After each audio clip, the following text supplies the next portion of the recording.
Hey guys, this is Mike, the Detroit Borg, with a look at the new 24-inch iMac, which is the direct successor to the 21.5-inch Intel-based 4K iMac. And this is the first complete redesign of the iMac since 2012. That's almost a 10-year run, so this is long overdue, and there's a lot to talk about, especially in terms of design. But this design takes advantage of the new Apple Silicon architecture. So we get an extremely compact internal design, which freed the designers to significantly reduce the overall size and volume of the iMac while giving us a much larger screen. And this is sort of a return to the idea of the original iMac, which was a much more fun design available in lots of colors with an extreme attention to detail, which we'll get into. So getting to the unboxing of an iMac, it's been a while since unboxing an iMac was kind of a new experience because they haven't redesigned the iMac in 10 years. Now this time the packaging design is geared toward environmentally friendly materials, so everything is paper or biodegradable. So unlike previous iMac unboxings, you open this one flat on a table as opposed to vertical. If you open up vertical, basically the iMac will be upside down, so it's a little confusing at first. And the presentation here is pretty unique. So you have these arrows on either side of the box, which are incidentally also color coordinated to the iMac, which tell you to spread the box sides apart, which basically opens up the box for you and allows you to take the iMac out of its cradle. Below the iMac is all of the accessories, and this is where things will vary depending on the accessory configuration you went with. In my case, of course, I wanted to see everything that's available, so I got them all. I got the upgraded keyboard with the numeric keypad and both the trackpad and the mouse. The Magic Keyboard is a pretty familiar design, but it has been tweaked for this new iMac, so it includes a more rounded design at the corners, but also some new keys. One of them is a new Touch ID sensor, which replaces the eject button. That Touch ID sensor basically looks like it came off an older iPad, but it works exactly the same. They've also reassigned the functions on the F4 through F6 keys, so we get Spotlight Search, Dictation, and Do Not Disturb. Next up is the color-coordinated Magic Trackpad, which has also been redesigned with more rounded corners to match the new keyboard. Otherwise, this works like every other Magic Trackpad we've seen before. This is a solid-state device, so it replicates the sensation of a click but doesn't have a mechanical click. So that means we get consistent clicking performance across the entire surface of the trackpad, not just at the bottom. And lastly is the Magic Mouse 2, which received no update besides the color. So this is the same design you either love or hate. So we get that multi-touch gesture service on the top, which also has a mechanical click, and the lightning port on the bottom, which means you cannot charge and use the mouse at the same time, which remains a very controversial sticking point for this design. But all of these devices recharge via a lightning port, and they all have an on and off switch. And of course, you have some detailed color coordination going on here, right down to the inserts for the lightning port and the plastic rails on the back of the Magic Mouse. And to think they have to do this with 7 different iMacs. That's a big departure from the silver and black design we've had for over a decade. So that color coordination extends all the way to the cables themselves, including this new braided style lightning cable for recharging your accessories. Even the paperwork is color coordinated. In my case, it's blue, but that color coordination extends to the most important thing that comes out of this box, which is the two-toned Apple stickers to go with the two-tone finish of the iMac. Now that's attention to detail. Next up is something that's quite different for an iMac, and that's an external power supply. So this is a first for an iMac. Now the advantages of having an external power supply is that it keeps the heat out of the body of the iMac, so there's less need for cooling. It also means that if the power supply fails, you don't have to take apart the entire iMac to fix it. One of the clever things about this 143 watt power supply is that it incorporates a gigabit Ethernet port in the upgraded model. Now the integrated power cable is also braided for durability and color match right down to the two-tone design, but this connector is a MagSafe style connector, another first for an iMac. And of course, this connector is doing more than just supplying power, it's also passing data for the Ethernet port. And again, I have to point out the fact that even the inside of this connector matches the color of the iMac. By the way, this power supply, at least if you get the one with the Ethernet port, is a bit larger than the 96 watt power supply that comes with the 16-inch MacBook Pro. But thankfully, this cable is long enough for the power supply to reach the floor, even if you have an extra tall desk. Moving on to the very well protected iMac, we have a few layers to get through before we can start using it. So we do have an envelope wrapping the iMac, which is very similar to previous iMacs. So again, this is sort of a paper material, and you'll see that little recycle icon on the back. You just sort of have to pull these tabs in order to free it up, and pull it off the iMac. But of course, we got more going on here. So we have this nice bright white screen protector, which has the hello icon on the front, which is also part of the boot up sequence.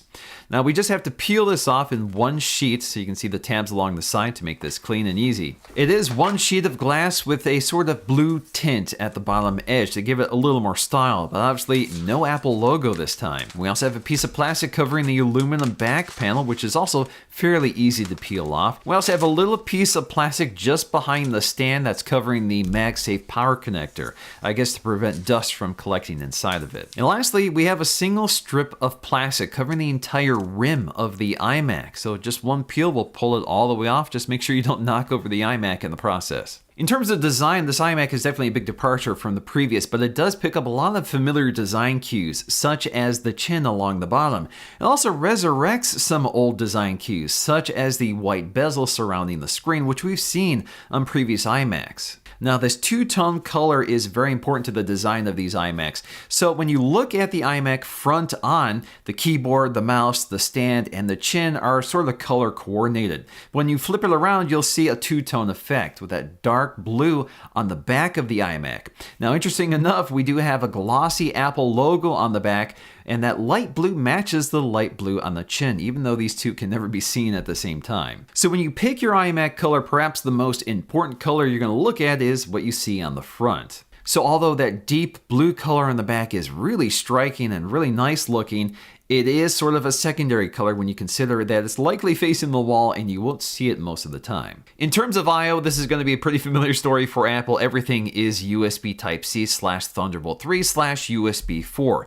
In this case, the standard iMac gets two Thunderbolt 3 / USB 4 ports, which are good for 40 gigs per second. In the upgraded model, they add two additional USB Type-C ports, which are USB 3, which support up to 10 gigs per second. Now, because the iMac is so thin, the 3.5mm headphone jack has been relocated to the left edge of the iMac. And if you're looking closely, you'll see that even the USB Type-C connectors and the headphone jack have matching dark blue inserts. The new MagSafe power connector on the iMac does solve some problems that obviously come up with such a thin design. It's very low profile, but it's also very easy to connect. There's no alignment needed. It just basically snaps into place because the design is circular. So basically it's omnidirectional. You can basically just bring the plug right next to the connector and it snaps into place by itself. Now, unlike the MagSafe connectors from MacBooks, which were designed to come off really easily, these are on there very securely, so they're not meant to be removed often. And obviously, you wouldn't do that on a desktop. Although the Apple logo isn't backlit, it does have a Wi-Fi antenna behind it, which does support Wi-Fi 6, and we also have Bluetooth 5.0. The new stand on this iMac adopts a design very similar to the Pro Display XDR. It's a much lower profile, both side to side and back to back,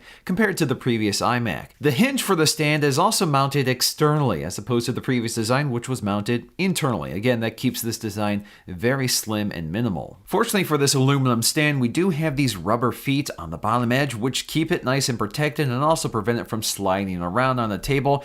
And of course, it's also color matched. Unfortunately, the stand cannot be removed externally for a Visa mount. You have to take apart the entire iMac to get to it. So if you want a Visa mount, you'll have to order that when you order your iMac. And that basically applies to every part of this configuration. This iMac is a fully integrated design, so you cannot upgrade any part of it after you've bought it. And as always, the power button is along the back, but it's concave, so it's easy to feel for. By far the biggest upgrade with this new design is the larger display. So we get a device that's roughly the same size as the 21.5-inch model, but we get a 24-inch screen. This is a 4.5K screen instead of 4K, and that's largely to achieve the same pixel density of 218 ppi, which is good for Retina resolution on an iMac. But this is also a DCI-P3 panel, which supports the wide color space, so this is a very nice, vibrant, and colorful panel. It's not terribly bright at 500 nits, but that's also very consistent with other Mac models. But unlike the 4K iMac, this does get True Tone technology, which means this can adapt the color and white balance of the display to the ambient lighting conditions. In terms of glare and reflection, it does seem at first that with an all-glass front panel, you would see more of it than the previous design.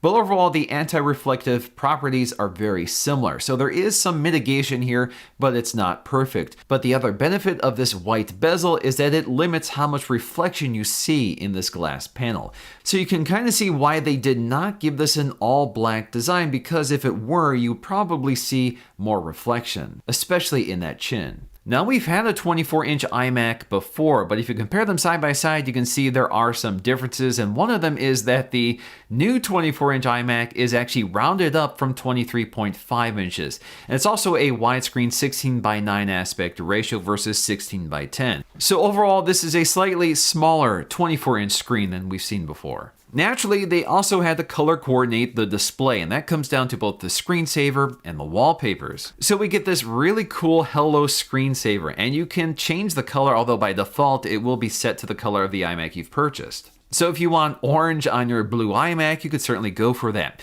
In terms of the wallpaper, we have both a dark and light wallpaper, and again, you can select the color you prefer. But again, by default, they've already matched it to your iMac. Another welcome and overdue improvement is the new 1080p FaceTime HD camera, replacing the 720p from last generation. But the big news here is the new image signal processor that's carried aboard the M1 chip. That's the same technology that came from the iPhone and the iPad, and it makes a huge difference. But we also get a huge microphone upgrade. Just behind the camera on the back of the iMac, you'll see two microphones at the top edge and one right behind it. Now, Apple calls this studio grade microphones, and although that's kind of a stretch, they are pretty impressive overall in terms of their performance. So let's go ahead and take a look and a listen to the difference. So here's an example of the built-in camera and the triple microphone setup, which does improve both audio and video quality quite a bit, although it's still a 1080p camera. And here is the truly outdated 21.5-inch 4K iMac camera, which definitely looks pretty fuzzy and dark. In terms of the chin design on this iMac, the interesting thing here is that it's more purposeful, because the entire computer is located in that thin strip below the display. Everything lives there, from the CPU to the RAM to the storage to the speakers, the I/O, everything is in that space. That really wasn't the case before, so that chin on the previous iMac design was less integral than it is now. Now, if you look at the bottom edge of the iMac, you'll see a grill from edge to edge, which houses the speakers and the cooling for the CPU. So the cooling for the CPU is right in the middle. Now, if you really ramp up this computer, you will hear the fan running, although it's not as loud as the 4K iMac. That got perhaps 4 times as loud as this one does. Apple's audio engineers have produced some amazing audio on small devices in the past, and this is no exception on the new iMac. We actually have a 6-speaker design with force-canceling subwoofers, which improve the performance of the subwoofers without distortion. But they've been able to work in Dolby Atmos and spatial audio, and the thing that really stands out about these speakers is just how immersive the audio is. It's very clear, well separated, so there's a nice distinction between the mid-range highs and lows, and it's quite a bit more immersive than the typical iMac speakers, although we don't get the same low-frequency punch that we see on something like the iMac Pro or the 27-inch iMac. Although it's not standard, this is the first iMac with a Touch ID sensor, and it's also the first Touch ID sensor that has a wireless connection to the computer. And in order to achieve this securely, they've incorporated a dedicated chip inside the keyboard, which is able to encrypt the data to the computer to make sure it stays secure. Now, you can just lightly tap the Touch ID sensor to unlock and take you directly to the desktop,